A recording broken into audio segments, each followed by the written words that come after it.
இந்தியாவில் கடந்த 9 ஆண்டுகளில் ஒவ்வொரு 32 நிமிடங்களுக்கும் ஒரு விவசாயி தற்கொலை செய்து கொள்கிறார் என்கிறது ஒரு புள்ளி விவரம்.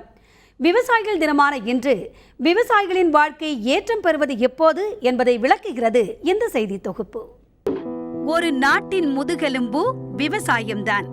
விவசாயிகள் சேற்றில் கால் வைத்தால்தான் மற்றவர்கள் சோற்றில் கை வைக்க முடியும். எதிர்காலம் விவசாயிகளின் கையில்தான் என்பதை வலியுறுத்தியும் விவசாயிகள் நலனை கருத்தில் கொண்டும் ஆண்டுதோறும் விவசாயிகள் தினம் கொண்டாடப்படுகிறது. சரியாக தண்ணீர் வராத காவிரி, நெல், கரும்பு போன்ற விளைபொருட்களுக்கு உரிய விலை கிடைக்காதது, விவசாய தொழிலாளர்கள் பற்றாக்குறை ஆகியவையும், அறுவடை இயந்திர வாடகை அதிகரிப்பு, ரசாயன உரங்களின் தட்டுப்பாடு, மும்முனை மின்சார பற்றாக்குறை, வங்கிக் கடன் பிரச்சினை, போலியான விதையால் சாகுபடி குறைவு போன்றவை புது பிரச்சனையாக உருவெடுத்துள்ளன. இவை ஒரு பக்கம் இருக்க, காவிரியின் குறுக்கே கர்நாடகா அணை கட்டும் முயற்சியும், மறுபக்கம் மீத்தேன் எடுக்கும் திட்டம் என அடுக்கடுக்கான பிரச்சனைகளால் தவிக்கிறார்கள் விவசாயிகள். வெள்ளத்துல அடி அகப்பட்ட அந்த நீர்ச்சூழல் அகப்பட்ட மனுஷன் போல தத்தளிச்சுக்கிட்டு இருக்கான். இந்த விவசாயிகளுடைய நிலை இன்னைக்கு என்ன ஏதுங்கிறது கேள்விக்குறியா போயிடுது. அரசாங்கம் சரியான செயல்பாட்டை வகுத்து அவர்களை காப்பது பண்றதுக்கு வழி தெரியாத நிலையும் இருக்கு. விவசாயிங்கிறவன் கடன் இல்லாம இருக்கானா? இந்த நடவு நடுறான், அதை அரைக்கிறதுக்கு முந்தைய அந்த கடன்காரனுக்கு இவன் இருக்கிறது அன்னைக்கே களத்துல ரிஷி பண்ண ராதங்காம இவன் வித்து போடுற ஒரே ஆளு, வீட்டுல கொண்டு இந்த லட்சுமி வைக்காத ஆளு அந்த விவசாயம் தான். காரணம், இவன் நாட்டு மக்களுக்கு உற்பத்தி பண்ணி தரான ஒழிய இவன் நட்டப்படுறதா இவனுடைய தலைவிதியா இருக்கு.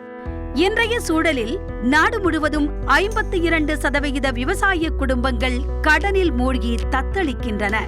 ஆந்திராவில் 92.9, தெலுங்கானாவில் 89.1 மற்றும் தமிழகத்தில் 82.5% அதிகமான விவசாயிகள் கடன் வாங்கி வாழ்க்கை நடத்துவதாக கூறுகிறது ஒரு புள்ளி விவரம். இந்த ஆண்டு விவசாய கடனுக்கு 7 லட்சம் கோடி ரூபாய் ஒதுக்கியுள்ளதாக சொல்கிறது மத்திய அரசு. ஆனால் விவசாய உற்பத்திக்கு பயன்படுத்தும் டிராக்டர் வாங்கிட 14% வட்டி வசூலிக்கும் வங்கிகள், காய்கறிகளை பாதுகாக்கும் கிடங்கு அமைத்துள்ள கார்ப்பரேட் முதலாளிக்கோ 4%, வசதி படைத்தவர்கள் புதிதாக வாங்கும் மெர்சிடிஸ் காருக்கு 7% வட்டி வாங்கி விவசாயிகளை வெறுப்பேற்றுகின்றன. நாங்கள் நடுவு நட்டு எங்களுக்கு நஷ்டேடாக போகுது. பேங்கில் கடை வாங்குகிறோம், சொசைட்டியில் கடை வாங்குகிறோம், அதை கொடுக்க முடியல. அவங்க என்னன்னு கேட்டால் நிலத்துல எல்லாம் செப்டி எடுக்கிறேங்கிறாங்க. நாங்கள் எந்த வகையில் அதை அடைக்கிறது? காய்கறிகளை விளைவிக்கும் விவசாயி தனக்கு தேவையான கடன் அரசிடமிருந்து கிடைக்காததால் கந்து வட்டிக்காரர்களின் வலையில் சிக்குண்டு தற்கொலைக்கு தூண்டப்படுகிறான். தேசிய குற்றப்பதிவு மையத்தின் புள்ளி விவரப்படி கடந்த 18 ஆண்டுகளில் பெண் விவசாயிகள் மற்றும் தலித் பழங்குடியின விவசாயிகளை சேர்க்காமல் தற்கொலை செய்து கொண்ட விவசாயிகளின் எண்ணிக்கை 2,84,694 உள்ளது. அப்படியானால் கடந்த 9 ஆண்டுகளில் ஒவ்வொரு 32 நிமிடங்களுக்கும் ஒரு விவசாயி தற்கொலை செய்து கொள்கிறான்.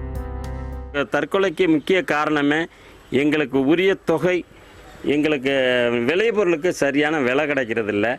அது மட்டும் இல்லாமல் எங்கள் நெல், கரும்பு இந்த ஆண்டெல்லாம் வெட்டாமல் இருக்குது.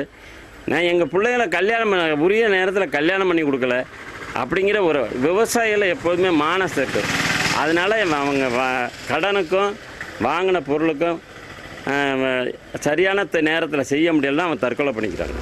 உழுதுண்டு வாழ்வாரே வாழ்வார், மற்றவர் தொழுதுண்டு அவர் பின் செல்வார் என்றார் திருவள்ளுவர். ஊருக்கே சோறு போடும் விவசாயி இன்று சோறின்றி தவிக்கிறான். இந்த நிலை என்று மாறுமோ அன்றுதான் இந்தியா போன்ற விவசாய நாடு முன்னேற்றம் பெறும் என்பதில் ஐயம் இல்லை.